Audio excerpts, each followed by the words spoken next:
physiology of respiration means after the storage of oxygen in the alveoli, yes, what happens to that oxygen? त्यही कुरालाई हामी explain गर्छौं के external respiration भनेको generally पहिला तिमीले ग्यासियस एक्सचेन्ज भनेर त बुझ्यौ ग्यासियस एक्सचेन्ज भइसकेपछि एल्भियोली सम्म अक्सिजन आइपुग्यो अब त्यो अक्सिजन कसरी कसरी ब्लड सम्म आइपुग्छ त्यो सबै कुरालाई एक्सटर्नल रेस्पिरेसनमा हामी एक्सप्लेन गर्छौं र यही जुन मेकानिजम छ नि द युटिलाइजेसन अफ अक्सिजन भनेर भन्छ ओभरअल भन्नु पर्दाखेरि and that utilisation of oxygen to release energy from digested food that process is called physiology of respiration actually है मेकानिजममा सास लिने र फाल्ने मात्रै भयो भने फिजियोलोजीमा त्यो अक्सिजनको युटिलाइजेसन गर्ने भयो र डाइजेस्टेड खानेकुराहरुबाट के निकाल्ने भयो त एनर्जी निकाल्ने भयो त्यो प्रोसेसलाई हामी के भन्यौ त भन्दाखेरि फिजियोलोजी अफ रेस्पिरेसन भनेर भन्यौ है and this physiology of respiration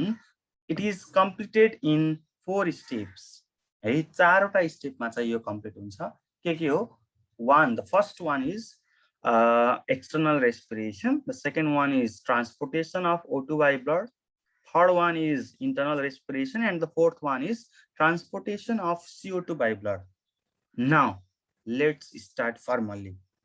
The first one, external respiration. So what does this mean?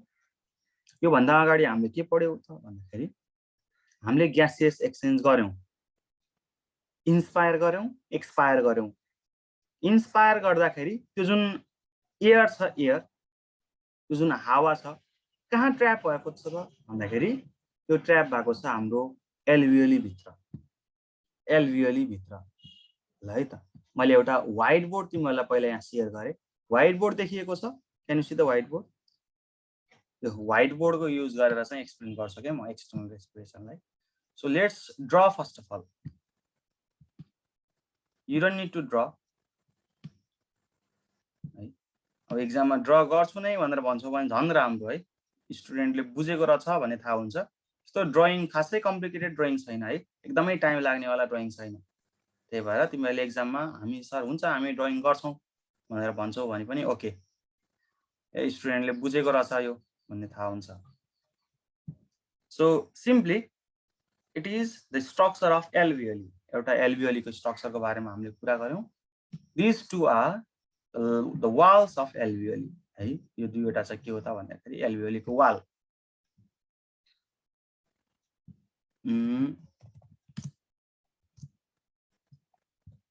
walls of alveoli अब यो जुन एल्भियोली छ नि यो भन्दा अगाडि हामीले के पढेको थियौं त भन्दाखेरि the alveoli है let's say the wall of alveoli is richly supplied with blood vessels हामीले पढेकै त्यही थियो है एल्भियोली को वालमा के हुन्छ अरे भन्दाखेरि टन्नै ब्लड भेसल्सहरु हुन्छ this red coloured structure this are blood vessels simply called as capillaries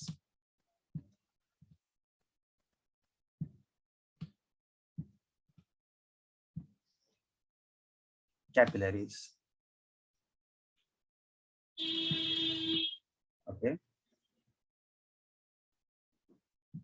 now let me label it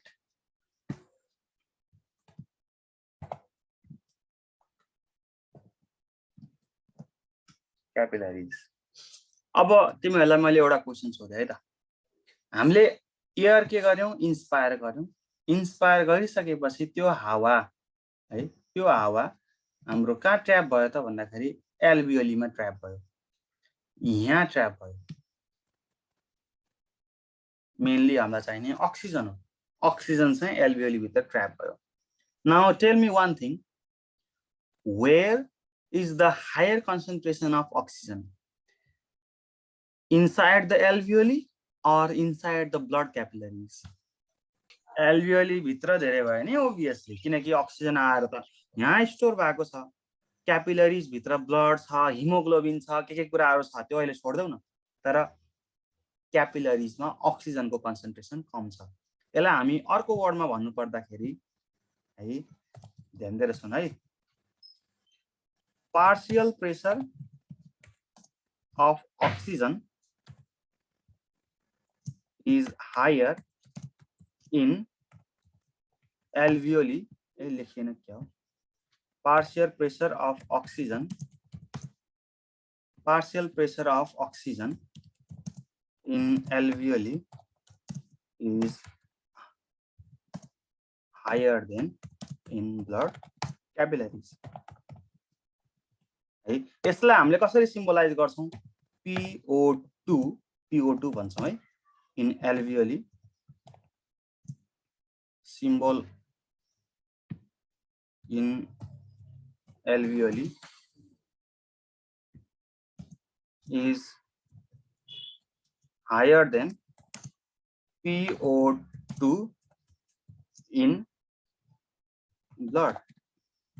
PO2 भनेको partial pressure of oxygen है partial pressure of oxygen in alveoli is higher than partial pressure of oxygen in blood. भनेपछि एउटा कुरा तिमीले के थाहा पाएको छौ air always moves from higher pressure to lower pressure. त्यही हो थाहा पाएकै त्यही हो त्यही त हो नि हैन एयर को नाउ. अब के छ त कारण भन्दा नाउ O2 oxygen के गर्छ त भन्दाखेरि diffuses. Now O2 diffuses directly into blood vessels along concentration gradient. Along concentration gradient भनेको from higher concentration to lower concentration. ल यति कुरा आएको छ. This is called external respiration. अब यसपछि हामी सेकेन्डमा चाहिँ के पढ्छौं त भन्दा transportation of oxygen by blood भनेर भन्छौं है. How the blood gets transported, sorry, how the oxygen gets transported with the help of blood. यो कुरा यहाँ आउँछ. अब हेर है अर्को एउटा तिमीहरुलाई MCQ मा सोध्न सक्ने question.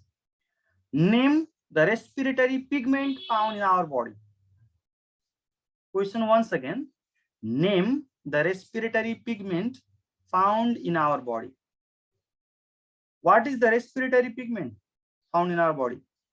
Hemoglobin. Good. That is the respiratory pigment. Okay, found in our body. Hemoglobin लाई हामीले respiratory pigment चाहिँ किन भनेको त भन्दा यो त सर्कुलेसन मा हुनुपर्ने सर रेस्पिरेसन मा कहाँबाट आयो कुरा भनेर सोध्ला तिमीहरुले है. हुन त सोध्दैनौ थाहा छ त्यही पनि यसो म आफै क्वेशन बनाउँदै म आफै आन्सर दिन्छु के है. सर्कुलेसन मा हुनुपर्ने कुरा रेस्पिरेसन मा कसरी आयो भन्दा यो जुन हिमोग्लोबिन छ नि it can combine with the oxygen and it transports the oxygen है. यो के गर्छ त अक्सिजन सँग कम्बाइन गर्छ र अक्सिजनलाई ट्रान्सपोर्टेसन मा हेल्प गर्छ हिमोग्लोबिनले. अनि अक्सिजन को ट्रान्सपोर्ट गर्नु भनेको रेस्पिरेसन मा हेल्प गर्नु होइन त हो नि. That's why haemoglobin is the respiratory pigment of our body. Presence of hemoglobin makes RBC red in color. Now once again at last, what makes hemoglobin red in color? Presence of iron as hematine. Actually our hemoglobin is made up of two components, hematine and globin.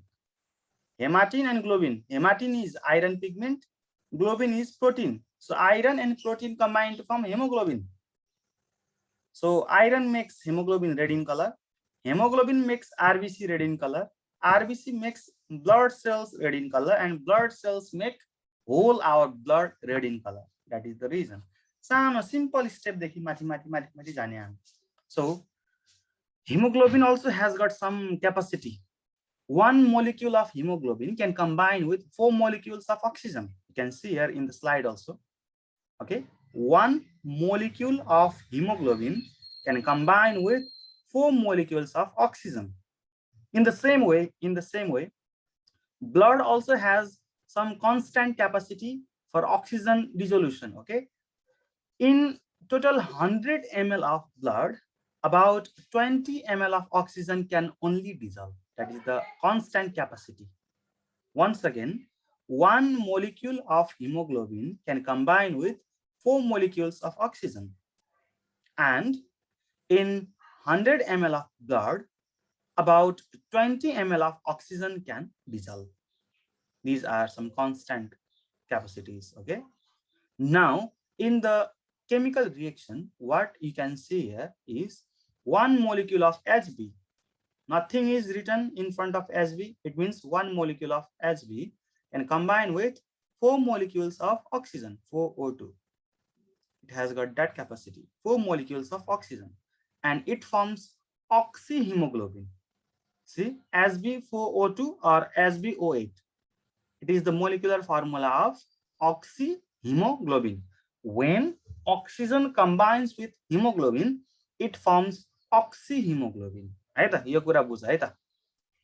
अब haemoglobin केसँग combine भयो, अक्सिजनसँग combine भयो, बनायो oxyhemoglobin.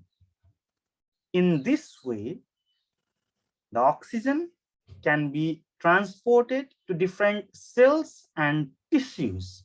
है त, जब यो oxyhemoglobin बन्छ, oxyhemoglobin बनेर oxygen कहाँसम्म ट्रान्सपोर्ट हुन सक्दो रहेछ त, सेलसम्म, टिस्युसम्म, त्यहाँसम्म चाहिँ यो ट्रान्सपोर्ट हुन सक्दो रहेछ।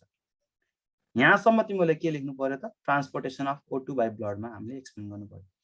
एक्सटर्नल रेस्पिरेसनमा के कुरा इन्भल्भ गर्नु पर्यो, पार्शियल प्रेसर अफ अक्सिजन, त्यो कुरा भन्नु पर्यो मेन।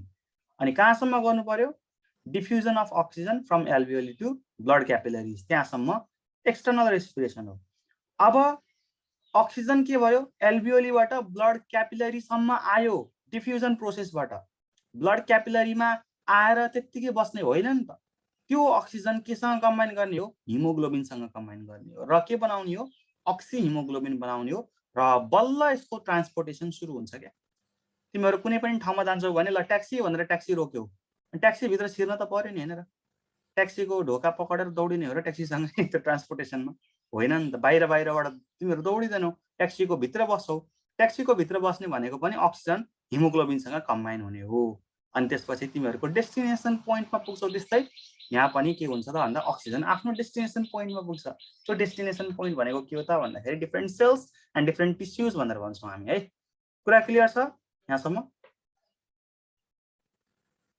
कुशलले बुझेन जस्तो छ, टाउको कनाइरहेछ। बुझ्यो sir.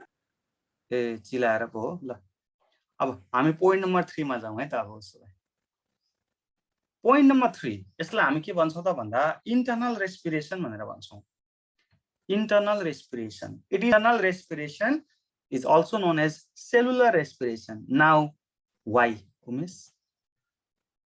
The question is why? Because it takes place inside the cell.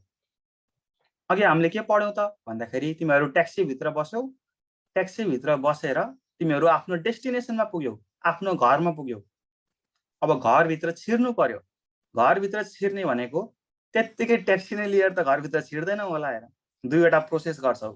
एउटा के गर्छौ, ट्याक्सीबाट बाहिर उत्रिन्छौ हो, ट्याक्सीबाट बाहिर उत्रिन्छौ, त्यसपछि बल्ल तिमीहरू घर भित्र छिर्छौ। गरिमालाई धेरै हाँसो लागिरहेको छ है, ट्याक्सी सहित घर भित्र जान्छ र तिमीहरू ल पिप गर्दै जाँदैन नि है। पहिला ट्याक्सीबाट उत्रिनु पर्यो। यहाँ पनि दुईवटा स्टेप छ हेर है, मैले किन यो भनिराखेको छु भन्दाखेरि दुईवटा स्टेप छ कि, ट्याक्सीबाट बाहिर उत्रिन्छ अनि त्यसपछि तिमीहरू घर भित्र जान्छौ उत्रेर, दुईवटा स्टेप छ। घर भनेको के हो, यो सेल हो है, डिफ्रेन्ट सेल्स अर टिस्युज, त्यो भनेको चाहिँ अक्सिजनको घर हो, यसरी बुझ। सो सबैभन्दा पहिला के हुनु पर्यो, अक्सिजन हिमोग्लोबिनबाट अलग हुनु पर्यो कि। तिमीहरू ट्याक्सीबाट बाहिर निस्किएको जस्तै, त्यसलाई हामी के भन्छौँ त भन्दा डिसएसोसिएसन अफ अक्सिहेमोग्लोबिन भनेर भन्छौँ। This step is called dissociation of oxyhaemoglobin. अघि हेर न, यो हिमोग्लोबिनसँग कम्बाइन भएर जुन अक्सिहेमोग्लोबिन भएको थियो नि, अब अलग अलग हुनु पर्यो नि त। छिर्ने भनेको ट्याक्सी होइन नि त, घरमा छिर्ने भनेको तिमीहरू हो। त्यस्तै सेलभित्र छिर्ने भनेको हिमोग्लोबिन होइन नि त, सेलभित्र छिर्ने भनेको अक्सिजन हो। So oxyhemoglobin now disassociates into free 1 molecule of hemoglobin and 4 molecules of oxygen. Are you clear? अब यसपछि यो जुन डिसएसोसिएसन अफ अक्सिहेमोग्लोबिन भयो, यसपछि अक्सिजन अब घरमा छिर्छ भनेको यसको सेल भित्र छिर्छ। एन्ड अब सेल भित्र गइसकेपछि के गर्छ, आफ्नो काम गर्ने हो नि त। तिमीहरू आफ्नो घरमा गइसकेपछि के गर्छौ, आफ्नो काम गर्छौ। यसको काम भनेको के हो, the main function of oxygen is to oxidise the digested food material. हेर त, हामीले अगाडि नै यो रिएक्सन गरिसकेको थियौँ, याद छ, C6H12O6 यो सेलुलर लेभलमा हुन्छ। यो भनेको डाइजेस्टेड खानेकुरा एब्जर्ब भयो, एसिमिलेट भयो, अनि एसिमिलेट भइसकेपछि डिफ्रेन्ट सेल्स अर टिस्युजसम्म पुगेर बस्यो। C6H12O6। अब हेर अक्सिजन पनि आयो है, अक्सिजन पनि आयो। यो C6H12O6 भनेको चोर हो क्या, चोरलाई पकडेर जेलमा थुन्यो, त्यसपछि पुलिस इन्सपेक्टर आयो भने आएर के गर्छ पुलिस इन्सपेक्टरले, यो चोरलाई धमाधम कुट्न थाल्छ, त्यसको ज्यानबाट पुरा इनर्जी निकाल्छ नि त। 686 किलो क्यालोरी इनर्जी हेर त्यो निकाल्यो। अनि चोरको ज्यानबाट पसिना नि आउँछ नि, पानी पानी आउँछ नि। H2O हेरी बाई प्रोडक्टमा के बन्छ त, इनर्जी बन्छ, वाटर बन्छ, अनि CO2 हैन, लामो लामो सास फेर्छ होला नि त्यसले हैन, कुटे खाइसकेपछि। ल CO2 पनि as a by product produce हुन्छ। हेरे यसको मेन काम भनेको त्यही हो, अक्सिजनको सेल भित्र छिर्छ, ग्लुकोजसँग कम्बाइन गर्छ र ग्लुकोजसँग कम्बाइन गरेर के बनाउँदो रहेछ, कार्बन डाइअक्साइड, वाटर। यी त बाई प्रोडक्ट भए है। मेन चाहिँ के प्रोड्युस गर्छ त, हामीले एरोबिक रेस्पिरेसनको कुरा गरिरहेको छौँ अक्सिजनको प्रेजेन्समा, त्यही भएर it produces 686 kilo calorie energy, which is equivalent to how much ATP? 38 ATP. Adenosine triphosphate. Good, good. Now you got it, yeah. Adenosine triphosphate. Triphosphate. You're saying ATP को full form भयो. It is called internal respiration or cellular respiration. Clear, sir? Finally, here comes transportation of CO2 by blood. Right? By blood नै हो। ब्लडले यो जुन CO2 छ नि, CO2 लाई तीनवटा तरिकाबाट ट्रान्सपोर्ट गर्छ, तीनवटा फर्ममा है। फकाएर लानु पर्यो क्या है, ठीक छ, फकाएर लानु पर्यो। कसरी फकाएर लान्छ त ब्लडले भन्दा तीनवटा टेक्निक युज गर्छ। जस्तो ओके, कार्बन डाइअक्साइड चाहिँ कसरी ट्रान्सपोर्ट हुन्छ त भन्दा तीनवटा फर्ममा ट्रान्सपोर्ट हुन्छ। एउटा हामी भन्छौँ carbonic, in the form of carbonic acid भन्छौँ है, note it down, in the form of carbonic acid. यो फर्ममा है total 7% CO2 is expelled out from our body भनेर भन्छ। Total 7% CO2 only in the form of carbonic acid. Another form is in the form of bicarbonate भनेर भन्छ, in the form of bicarbonate. And in this form total 70% CO2 is expelled out from our body. 70% CO2 चाहिँ हाम्रो बडीबाट expel out हुन्छ भनेपछि total कति percent भयो, कार्बनिक एसिडको फर्ममा 7%, बाइकार्बोनेटको फर्ममा 70%, टोटल 77% चाहिँ CO2 एक्सपेल आउट भयो। अब अझै कति बच्यो त भन्दाखेरि युजिन, हेर त एकदमै ध्यान दिएर सुनेछ नि युजिनले, सबै हाँस्दाखेरि युजिनको मुखमा यसो स्माइल पनि छैन, थाहा छ मलाई, एकदमै गहिरो तालले सिरियस भएर सुनिन्छ है तिमीले। ल अब अर्को फर्म भनेको 23% को फर्म हो, द्याट इज कल्ड, एकदमै सजिलो नाम छ, कार्बामिनो हिमोग्लोबिन कम्पाउन्ड भन्छ है, कहिले जिन्दगीमा नसुनेको नाम हो, carbamino haemoglobin compound. In this form, total 23% CO2 is expelled out from our body. अब हुन्छ के त है, हुन्छ के त, पहिलो स्टेपमा कुरा गरौँ। In the form of carbonic acid भनेर भन्यो है त, पहिलो स्टेप भनेको how in the form of carbonic acid CO2 is expelled out from the body. हेर त, carbon dioxide that is produced as a byproduct, यहाँ हेर त बाइप्रोडक्टमा प्रोड्युस भएको छ नि कार्बन डाइअक्साइड, एकदमै ध्यान दिएर सुन है, यहाँ हेर्ने पनि काम गर, नत्र बुझ्दैन तिमीहरूले। यो कार्बन डाइअक्साइड के गर्छ, now it combines with water which is also produced as byproduct while happening the oxidation of foodstuff है। यतिखेर चाहिँ CO2 र वाटर दुईटै प्रोड्युस भएको थियो। ल हेर है, CO2 now combines with water and it forms carbonic acid. CO2 plus H2O, it gives H2CO3 which is called as carbonic acid. And in the form of carbonic acid, total 7% CO2 is expelled out. And to happen this, for combining CO2 and water, one enzyme is very much useful, and the name of that enzyme is carbonic anhydrase enzyme. This enzyme helps during the formation of carbonic acid. है, CO2 र water combine भएर जुन कार्बनिक acid बनाउँछ H2CO3, त्यतिखेर कुन चाहिँ इन्जाइमले help गर्दो रहेछ, कार्बनिक एनहाइड्रेज इन्जाइम। यसलाई तिमीलाई यहाँ चाहिँ लेख्नु है, यहाँ माथि कार्बनिक एनहाइड्रेज इन्जाइम भनेर लेख्नु। यो इन्जाइमले कार्बनिक एसिड बनाउँदो रहेछ र टोटल 7% CO2 चाहिँ एक्सपेल आउट हुँदो रहेछ। यो स्टेप क्लियर भयो, in the form of carbonic acid. Okay, अब अर्को है, in the form of bicarbonate भन्छ। अब ध्यान देऊ है, सेम यही process CO2 combines with water and forms carbonic acid. यहाँसम्म त क्लियर छ, अगाडि नै हामीले पढेको. Now this carbonic acid ionizes भनेको ions मा कन्भर्ट हुन्छ, केमिस्ट्रीमा पढ्यो होला नि. This carbonic acid ionizes into hydrogen ion and bicarbonate ion. Right? Hydrogen ion and bicarbonate ion. And this bicarbonate ion leaves RBC or different cells and reaches to blood plasma. अब कुरा यहाँ आउँछ है त. यो जुन बाइकार्बोनेट आयोन बनेको छ नि, फेरि सुरुबाट भने कार्बन डाइअक्साइड वाटरसँग कम्बाइन भएर कार्बोनिक एसिड बनाउँछ र कार्बोनिक एसिडले यो चाहिँ के हुन्छ, आयोनाइज हुन्छ हाइड्रोजन आयोन र बाइकार्बोनेट आयोनमा. एन्ड दिस बाइकार्बोनेट आयोन अरु केही पनि नबुझ, combines with either sodium ion or potassium ion. एकदमै ध्यान दिऊ है. This bicarbonate ion combines with either sodium ion or potassium ion to form sodium bicarbonate or potassium bicarbonate. Sodium bicarbonate or potassium bicarbonate. यो दुईवटा जुन step छ नि 2 र 3 नम्बरको, यो सेकेन्ड प्रोसेस हो के, in the form of bicarbonate भन्ने. लास्टमा फेरि एकचोटी भने मैले, CO2 combines with water to form carbonic acid. Now this carbonic acid ionizes into hydrogen ion and bicarbonate ion, hydrogen र bicarbonate ion, and the bicarbonate ion which is formed now combines with either sodium ion or potassium ion. यहाँ मैले sodium को मात्र example दिएको छु है, यस्तै तिमीले पोटासियम को पनि एक्जाम्पल दिन सक्छौ. K+ भनेर, पोटासियम भनेको K+ भएन हैन, either sodium ion or potassium ion, and it forms, if the ion is sodium then the product will be sodium bicarbonate. In the same way, if the ion is potassium, the product will be the potassium bicarbonate.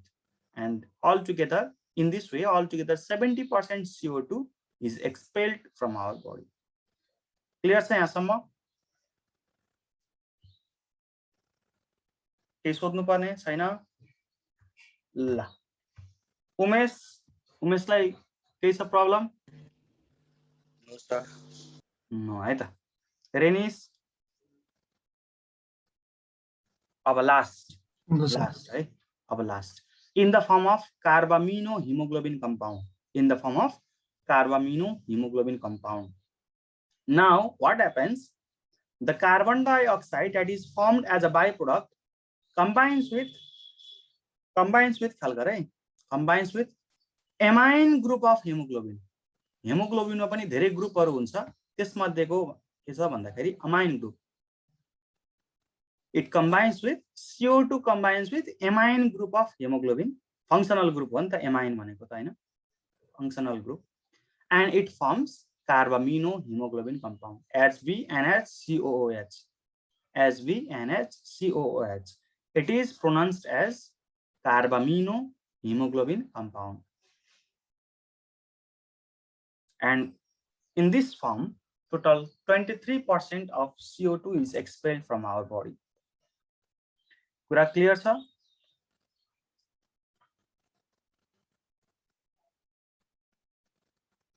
Sir last को फेरि भन्दिनु न. Last को फेरि भन्ने, यो जुन CO2 produce भएको थियो नि, CO2 हाम्रो हिमोग्लोबिन को केसँग कम्बाइन गर्दो रहेछ? अब अमाइन फंक्शनल ग्रुप सँग कम्बाइन गर्दो रहेछ, अमाइन NH2. अनि अमाइन फंक्शनल ग्रुप सँग कम्बाइन गरिसकेपछि के बनाउँदो रहेछ त? HbNH-COOH. यसलाई हामी के भन्दो रहेछौं? कार्बामिनोहिमोग्लोबिन कम्पाउन्ड भन्दो रहेछौं है. ब्यालेन्स छ नि, अक्सिजन दुईटा, हाइड्रोजन एउटा, हाइड्रोजन दुईटा, यहाँ पनि एउटा हाइड्रोजन, यहाँ पनि एउटा हाइड्रोजन, यहाँ दुईटा, हिमोग्लोबिन एउटा, ब्यालेन्स पनि छ. यसलाई हामी के भन्दो रहेछौं? कार्बामिनोहिमोग्लोबिन कम्पाउन्ड. र यो फर्मबाट 23% CO2 चाहिँ हाम्रो बडीबाट एक्सपेल आउट हुँदो रहेछ. अब ठीक छ ल. यति चाहिँ यो स्टेपहरु हो है फिजियोलोजी अफ रेस्पिरेसनमा. र यति मात्र लेखेर तिमीहरुको लङ क्वेशन कम्प्लिट हुँदैन. हिजो पनि भनेको थिए मैले है, यति मात्र लेख्छौ भने हाफ मार्क्स मात्रै पाउने हो तिमीहरु, 8 मा 4. अब 4 मार्क्स को लागि एक्स्ट्रा दुईवटा कुराहरूलाई एक्सप्लेन गर्नु पर्यो तिमीले। त्यो दुईवटा कुराहरू के हुन् त? एउटा बोहर्स इफेक्ट, अर्को क्लोराइड शिफ्ट है। त्यसलाई छुट्टै पनि सोध्न मिल्छ है, मैले त्यो पनि भनेको हो तिमीलाई है। बोहर्स इफेक्ट र क्लोराइड शिफ्टलाई छुट्टै 5 मार्क्स को क्वेशनमा एड गरेर सोध्न मिल्छ र लङ क्वेशनमा आयो भने बोहर्स इफेक्ट र क्लोराइड शिफ्ट दुईटै लेख्नु पर्छ फिजियोलोजी अफ रेस्पिरेसन भनेर आउँदाखेरि। ओके, अब बोहर्स इफेक्ट भनेको के त यसरी बुझौँ है। What is Bohr's effect? सुन है सबैले। अब मैले के भने त भन्दा जस्तो एउटा क्लासमा तिमीहरूको क्लास है, सुन सबैले ध्यान दिएर, तिमीहरूको कलेज त्यसको एउटा क्लासरुम क्लास 12, टोटल क्लास 12 को क्यापासिटी के छ है होला, सपोज है, सपोज 40 स्टुडेन्ट्स राख्न सक्ने क्यापासिटी छ वा 30 स्टुडेन्ट्स, ल 30 नै मानौ, 30 स्टुडेन्ट्स टोटल एउटा क्लासरुममा राख्न सक्ने क्यापासिटी छ। We are supposing that. Okay, त्यो जुन आउट अफ 30 स्टुडेन्ट मैले के भने, मलाई बोइज र गर्ल्स इक्वल नम्बरमा चाहियो है भनेर भने अहिले मैले। भनेपछि कति बोइज हुन्छ कति गर्ल्स हुन्छ? 15 बोइज 15 गर्ल्स। अब मैले के भने, बोइजहरु चुप्प लाएर बस्छन्, खासै बोल्दा पनि बोल्दैनन्, मलाई अलिकति गर्ल्सहरुको संख्या धेरै चाहियो। ल गर्ल्स मलाई 20 चाहियो, 20 चाहियो ल गर्ल्स। भनेपछि बोइजको संख्या कति हुन्छ? 10। किन बोइजको संख्या 10 भयो?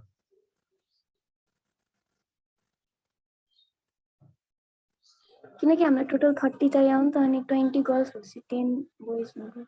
अब मैले भने केटीहरुसँग खासै कुरो मिल्दैन, केटासँग मात्रै मिल्छ हैन, आफ्नै जस्तै त हुन्। ल मलाई 25 बोइज चाहियो, गर्ल्स कति हुने भयो? 5।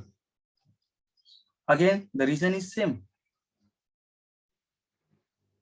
And this is called Bohr's effect. यसैलाई नै हामी के भन्छौं त भन्दाखेरि बोहर्स इफेक्ट भनेर भन्छौं। यो क्लासरुमको इफेक्टलाई बोहर्स इफेक्ट भन्दैनौ कि हाम्रो लङ्सको, हाम्रो ब्लडको जुन एउटा क्यापासिटी छ नि, लङ्स भन्दा पनि ब्लडको क्यापासिटी, त्यो ब्लडको क्यापासिटीलाई चाहिँ हामीले बोहर्स इफेक्ट भनेर भन्छौं है। Our blood has constant capacity to dissolve oxygen and carbon dioxide gas in it. एउटा कन्स्ट्यान्ट छ, टोटल अक्सिजन र कार्बन डाइअक्साइड यति हुनु पर्यो है ब्लडमा भनेर एउटा जुन क्यापासिटी छ नि, म्याक्सिमम क्यापासिटी, त्यो जहिले पनि कन्स्ट्यान्ट छ। So if the concentration of CO2 in blood increases, ल मेरो वर्डलाई कन्टिन्यू गर त। If the concentration of carbon dioxide in blood increases,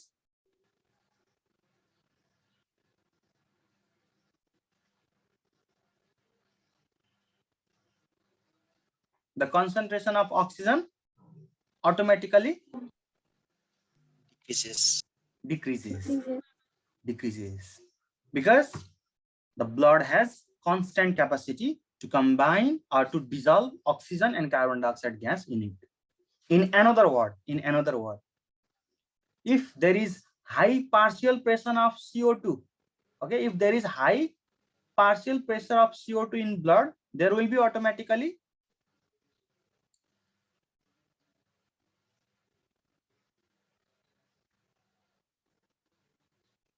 lower percentage of oxygen, low partial pressure of oxygen in blood. Again, in another word, if the percentage saturation of hemoglobin with carbon dioxide, you can read here, if the percentage saturation of hemoglobin with CO2 increases,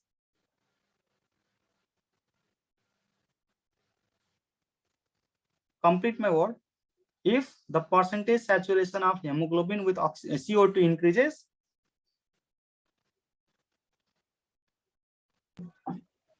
percentage saturation of hemoglobin with O2 decreases, and vice versa. सधैं लास्टमा के आउँछ त भन्दाखेरि vice versa भन्छ। vice versa भनेको त्यसको opposite. CO2 मात्र बढ्यो भन्ने कुरा नगरौँ न, अक्सिजन पनि बढ्न सक्छ नि त कहिलेकाहीँ। धेरै अक्सिजन भयो भने कार्बन डाइअक्साइडको पनि त कन्सन्ट्रेसन घट्यो। तर यहाँ हामीले जेनरली कार्बन डाइअक्साइडलाई सपोज गरौँ, कार्बन डाइअक्साइडको कन्सन्ट्रेसन ब्लडमा हाई भइदियो भने त्यसले गर्दाखेरि अक्सिजनको कन्सन्ट्रेसन अटोमेटिकली लो हुन्छ र यही प्रेसरलाई वा यही इफेक्टलाई हामी के भन्छौँ त भन्दाखेरि बोहर्स इफेक्ट भनेर भन्छौँ। कुरा क्लियर भयो है? ओके, आजको हाम्रो टपिक चाहिँ के रहेछ त भन्दा chloride shift or hamburger phenomena है त। के हो त यो क्लोराइड शिफ्ट हैन? It is somehow difficult than the Bohr's effect. Bohr's effect सम्झिनलाई खासै गाह्रो थिएन। क्लोराइड शिफ्ट बुझ्नको लागि चाहिँ अलिकति गाह्रो छ है। यसको लागि हामी व्हाइट बोर्डमा जानै पर्छ, व्हाइट बोर्डमै जान्छौँ। Can you see the white board?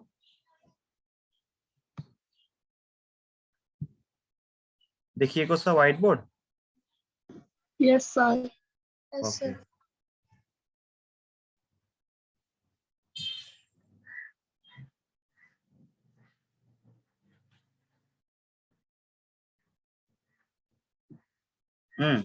यो चाहिँ जुन मैले यहाँ एउटा सेप ल्याएँ नि हैन, यो सेप के को त भन्दाखेरि आरबिसी को है। आरबिसी को फुल फर्म के रे रेनिस? ह्युमन को केसमा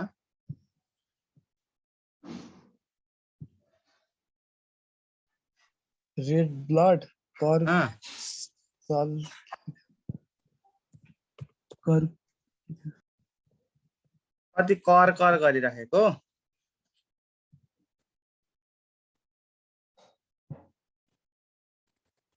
रेड ब्लड कर्पस्कल।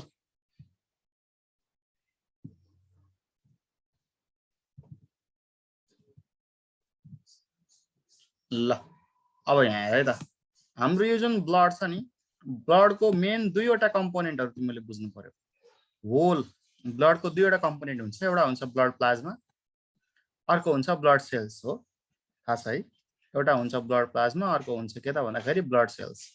अनि यो जुन ब्लड प्लाज्मा र ब्लड सेल्स छ नि, यिनीहरू दे आर क्लोजली रिलेटेड के, they are closely associated with each other. एकअर्का सँगै हुन्छ, नजिकै हुन्छ यिनीहरू। मैले जुन आरबिसी मात्र बनाएँ नि, आरबिसी मात्रै हुँदैन है, डब्लुबिसी पनि हुन्छ, प्लेटलेट पनि हुन्छ है। आरबिसी मात्र हुँदैन, डब्लुबिसी पनि हुन्छ, अनि अर्को के हुन्छ त प्लेटलेट पनि हुन्छ। सबै मिलेर के बनाउँछ त ब्लड सेल बनाउँछ है। सो ब्लड सेल र ब्लड प्लाज्मा गरेर के हुन्छ, दुईवटा कम्पोनेन्ट चाहिँ मेन कम्पोनेन्ट हाम्रो ब्लडमा हुन्छ। ख्याल गर, यो चाहिँ एउटा आरबिसी को डायग्राम बनाएँ मैले। अब हामीले के कुरा गरेको थियौँ, आरबिसी भनेको पनि एक किसिमको सेल जस्तै हो, कर्पस्कल हो, न्युक्लियस छैन, त्यही भएर हामी सेल भन्दैनौँ भन्नलाई चाहिँ। एउटा रिएक्सन हामीले पढेको थियौँ नि, हेर न के रिएक्सन पढेको थियौँ यो भन्दा अगाडि भन्दाखेरि जुन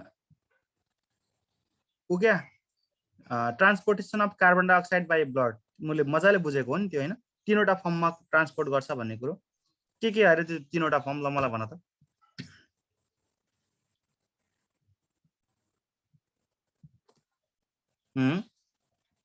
खै कुन कुन फर्ममा ट्रान्सपोर्ट गर्छ? एउटा in the form of carbonic acid. कार्बनिक एसिड। ल हेर त, यो जुन in the form of carbonic acid छ नि, कसरी दिँदो रहेछ त? वाटर र कार्बन डाइअक्साइड एकअर्कासँग के गर्दा रहेछन् त? कम्बाइन गर्दा रहेछन् र के बनाउँदो रहेछ त? वाटर र कार्बनिक वाटर र कार्बन डाइअक्साइड एकअर्कासँग कम्बाइन गराएर के बनाउँदो रहेछ हेर त? कार्बनिक एसिड बनाउँदो रहेछ। यो भनेको कार्बनिक एसिड हो भन्ने कुरा हामीले बुझ्यौँ नि हैन? यो लास्ट टाइमकै क्लासमा हामीले बुझेको थियौँ, इट इज कार्बनिक एसिड। ल अब यसपछि यो जुन कार्बनिक एसिड छ है, अब यसलाई हामी कन्टिन्यू गरेर जाउँ है त। अब कता गयो, कहाँ गयो, यत्रो लेखेर त वाटर हराउँदो रहेछ हौ बेला बेलामा, र कार्बन डाइअक्साइड।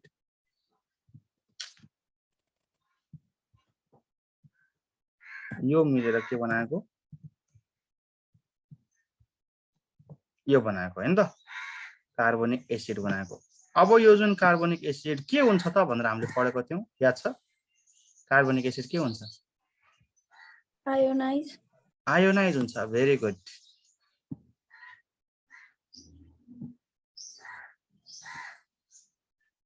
म त ट्वा परेको छु त रछ रछ कहाँ गायब गयो भन्दै ट्वा पर्दिन अब यो जुन आयोनिक एसिड कार्बनिक एसिड छ कहाँ फेरि मैले आयोनिक एसिड भन्न थालेँ लु हेर यहाँ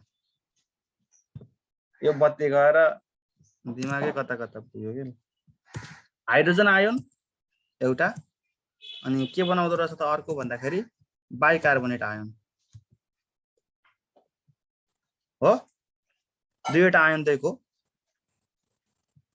ल है दुईवटा आयोनहरू छ यहाँ के बनेको छ त भन्दाखेरि वाटर र कार्बन डाइअक्साइड कम्बाइन भएर कार्बनिक एसिड बनेको छ कार्बनिक एसिड चाहिँ पछिबाट आयोनाइज भएको छ हाइड्रोजन आयोन र बाइकार्बोनेट आयोनमा अब हुन्छ के त है एकदमै ध्यान दिएर सुन है as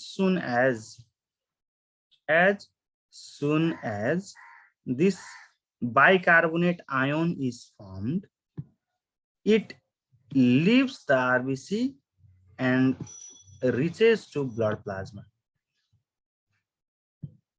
यो कार्बोनिक एसिड बन्ने बित्तिकै यो कार्बोनिक एसिडले के गर्दो रहेछ त नेगेटिभ चार्ज हो नि त हैन नेगेटिभ आयोन नेगेटिभ आयोनले आरबीसी लाई छोडेर बाहिर निस्किदो रहेछ कुरा क्लियर गरौँ है आरबीसी लाई छोडेर बाहिर निस्किदो रहेछ अब यो जुन ब्लड प्लाज्माको कन्सेप्ट थियो नि ब्लड प्लाज्मामा के कुराहरू हुन्छ त भन्दाखेरि ब्लड प्लाज्मामा मेनली के हुन्छ त सोडियम क्लोराइड हुन्छ है अरु पनि हुन्छन् सोडियम क्लोराइड हैन हामीले खान्छौं नि जुन नुन खान्छौं नि हैन त्यसबाट सोडियम र क्लोराइडको कुराहरू आउँछ यो पनि आयोनाइज भएर के दिइराखेको हुन्छ एउटा सोडियम आयोन दिइराखेको हुन्छ अर्को क्लोराइड आयोन दिइराखेको हुन्छ यो त थाहा छ नि तिमीहरुलाई हैन आयोनाइज भयो भने सोडियम क्लोराइडले के दिन्छ भन्ने कुरा यति नि सिकाउनु हुन्छ सर हामी त स्कुलमै पढ्या हो भनेर भन न हैन सोडियम क्लोराइडले के दिएको छ सोडियम दिएको छ सोडियम आयोन अनि क्लोराइड आयोन अब एउटा यो हुन्छ ब्लड प्लाज्मामा अनि अर्को चाहिँ पोटासियम क्लोराइड हुन्छ है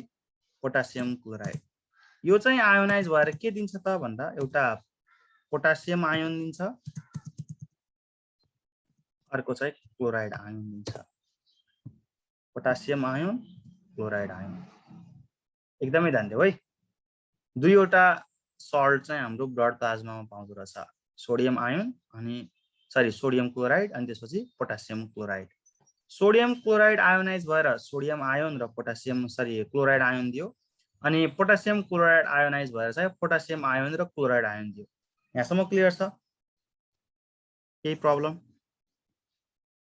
छैन ल है त अब अगाडि बढौं यो जुन सोडियम र पोटासियम आयोन छन् नि अब हेर त सोडियम आयोन र पोटासियम आयोन केसँग कम्बाइन गर्छ त भन्दाखेरि यहाँबाट आएको बाइकार्बोनेट आयोन योसँग कम्बाइन गर्छ हेर त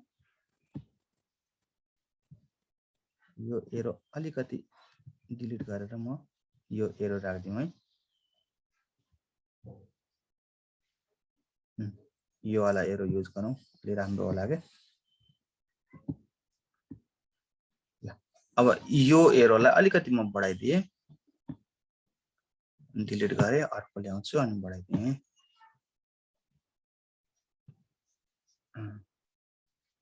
यहाँसम्म आयो हेर बाइकार्बोनेट आयोन कहाँबाट निस्क्यो त आरबीसी बाट निस्केर ब्लड प्लाज्मामा आइपुग्यो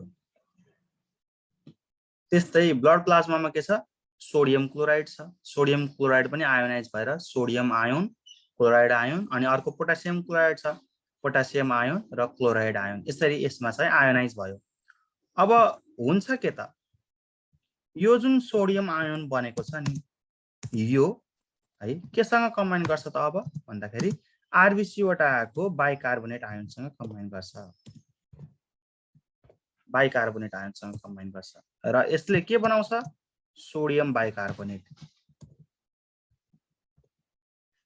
यसले के बनायो सोडियम बाइकार्बोनेट क्लियर छ अगाडि पनि पढेको हो नि त यो त केही गाह्रो छ जस्तो मलाई लाग्दैन त्यस्तै यो जुन पोटासियम आयोन छ पोटासियम आयोन पनि केसँग कम्बाइन गर्यो त बाइकार्बोनेट आयोनसँग कम्बाइन गर्यो है अनि बाइकार्बोनेट आयोनसँग कम्बाइन गरेर यसले के दियो त भन्दा पोटासियम बाइकार्बोनेट दियो नाम याद गर है सोडियम बाइकार्बोनेट अनि पोटासियम बाइकार्बोनेट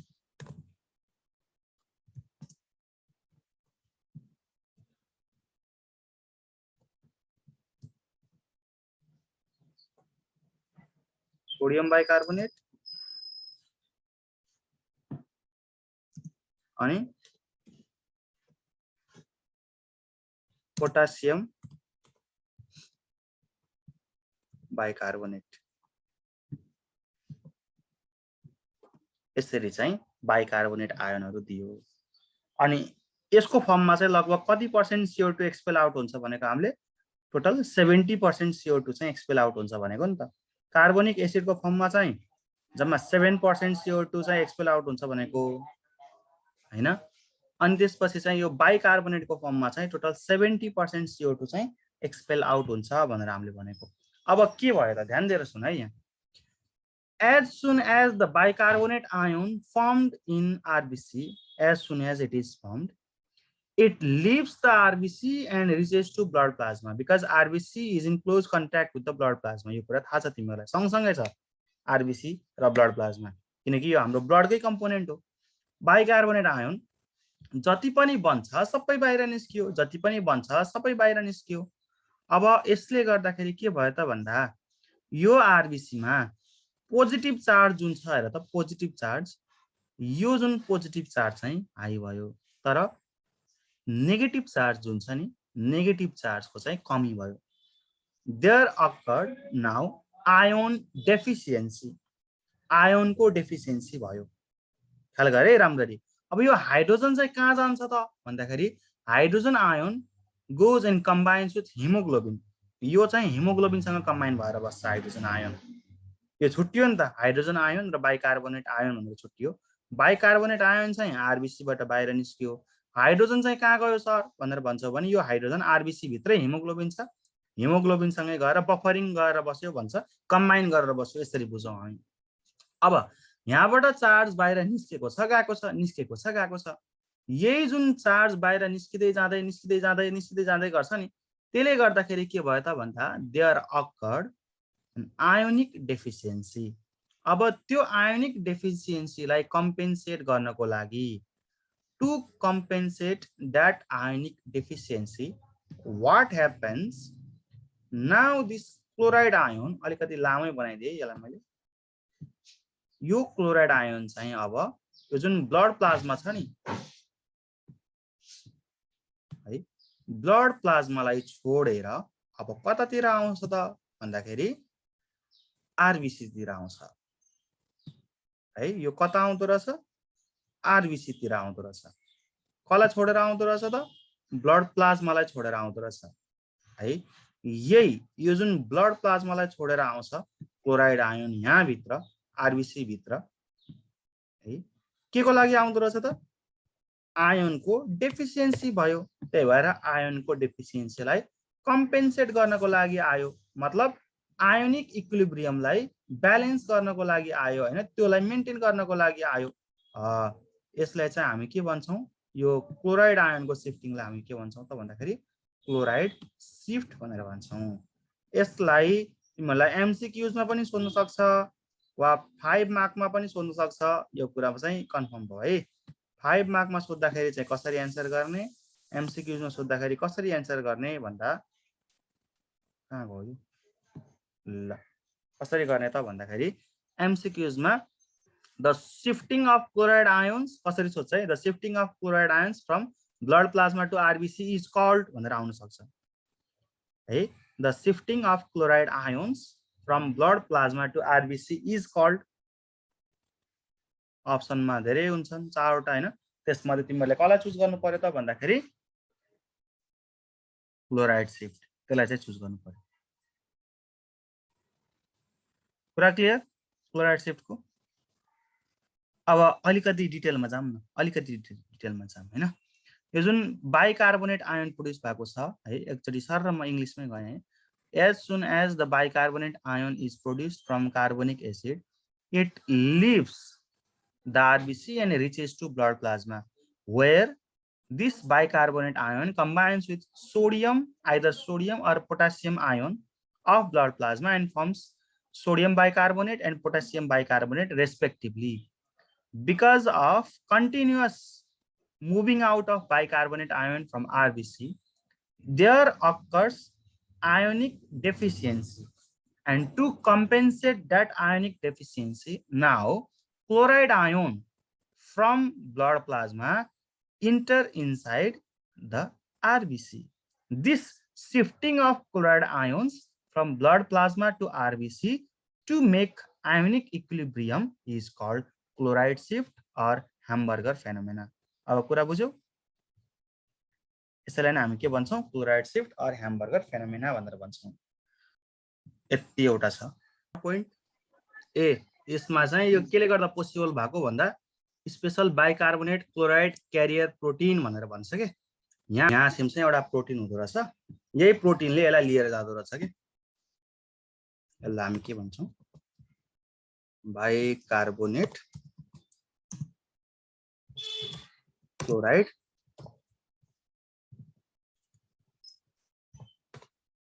प्रोटिन, यो चाहिँ आरबीसी मा हुन्छ। यसले गर्दा चाहिँ यहाँबाट यो बाइकार्बोनेट बाहिर निस्किन्छ। अब कुरा बुझ्यौ? यही प्रोटिनले आफूमा कम्बाइन गरेर बाहिर लिएर जान्छ। अनि यो वाटर र कार्बन डाइअक्साइड बनाउनको लागि पनि एउटा इन्जाइम थियो नि, त्यो इन्जाइमलाई हामीले के भन्थ्यौं याद छ?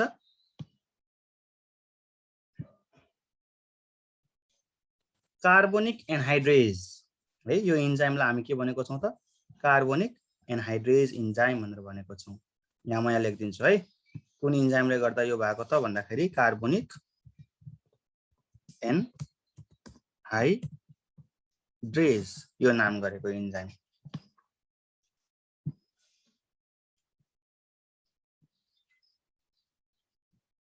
ल यसलाई चाहिँ म अर्को कलर गरिदिन्छु है। हातेरिका